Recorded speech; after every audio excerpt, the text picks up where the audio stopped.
Problem 16.6. We need to do income tax journal entry for 2018. Let's use the table to calculate the income tax payable and deferred taxes. First, pre-tax accounting income is 41 million in 2018.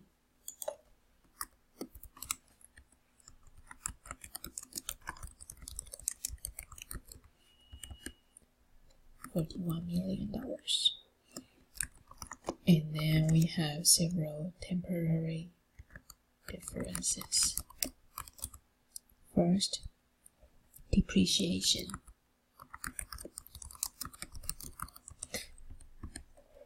It says tax exceeds book depreciation by 30 million in 2018. So that means the tax form has higher depreciation than the income statement depreciation. This is income statement amount. We need to have a more depreciation in order to arrive to a taxable income. Therefore, this 30 should be negative. And then it says this amount is scheduled to be 60 million. This amount means tax exceeds book depreciation. So in 2019, that will be another negative amount.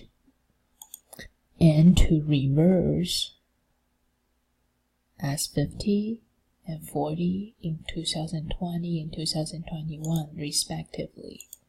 So 2020 reversed by 50 and 2021 reversed by 40.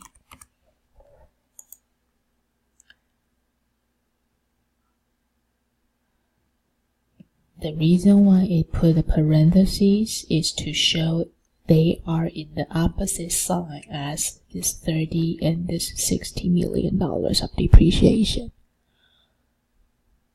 The next item says insurance, $9 million was paid in 2018, but it is for 2019. So, prepaid insurance in 2018, you have a cash outflow, so taxable income should be reduced. This payment is for 2019. So in 2019, we will have an insurance expense, but it is non-cash. Since that is not a cash payment, it is not tax deductible. So we add $9 million back in order to derive a taxable income. C. A $6 million loss contingency was accrued in 2018. Accrued means non-cash, so in 2018 we have contingent loss for $6 million, but it is not cash, so we cannot have tax deductible. So my plus 6, and then it will be paid in 2020. That is when we can get tax deductible. So in 2020 minus 6, when cash is paid out, we don't need to pay tax on the amount of cash being paid. With these three temporary differences, we have taxable income. So pre-tax accounting income plus all these elements. Yes, our taxable income is $8 million. And then tax rate is 40%. Third bullet point says no temporary differences existed at the beginning of 2018. That means zero balance for deferred taxes, no matter it's deferred tax liability or deferred tax assets. We had zero balances at the beginning of the year. So we can calculate income tax payable. Taxable income multiplied by tax rate. Okay. First requirement, determine the amounts necessary to record income taxes for 2018 and prepare appropriate journal entry, assuming all year has the same tax rate, 40%.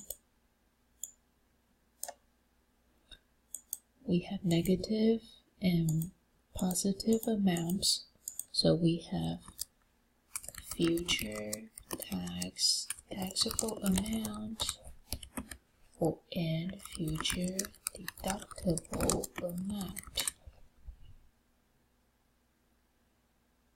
Future taxable amount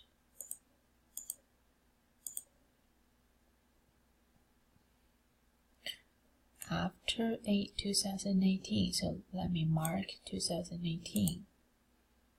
Future of 2018 is the year of 2019, 20, and 21. Future taxable amount, I am looking for positive amount.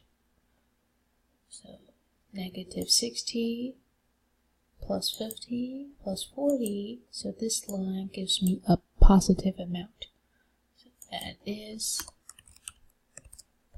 future taxable. 9 positive, so that is also one taxable amount. But this 6 is negative, so that means it's future deductible. Then let's calculate deferred tax balances. Future payable taxable is deferred tax liability. So the total of these positive numbers multiplied by tax rate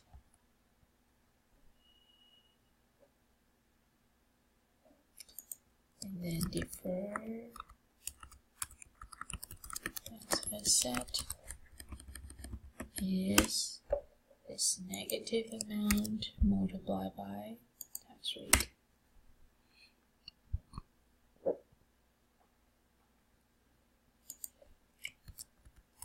Deferred tax liability account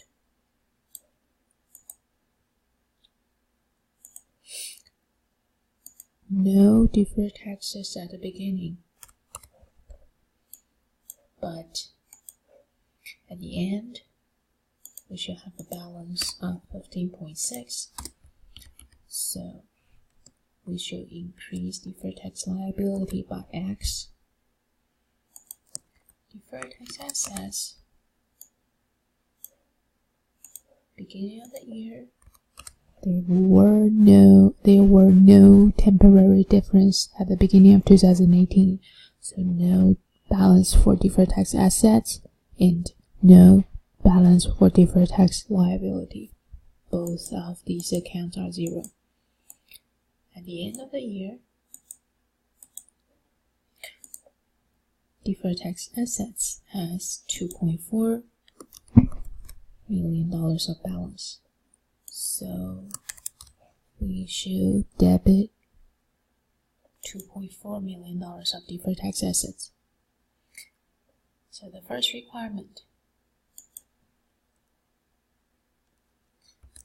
credit income tax payable for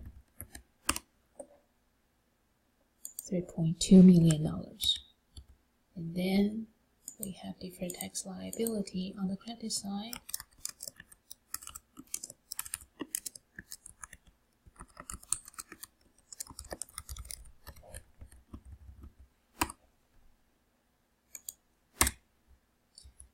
And then we have a debit of y from 0 to 2.4, y is 2.4.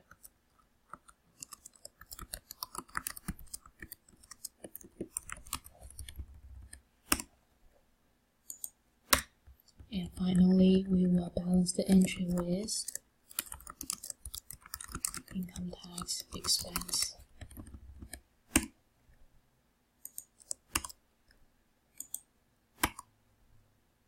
So total credit minus debit, 16.4.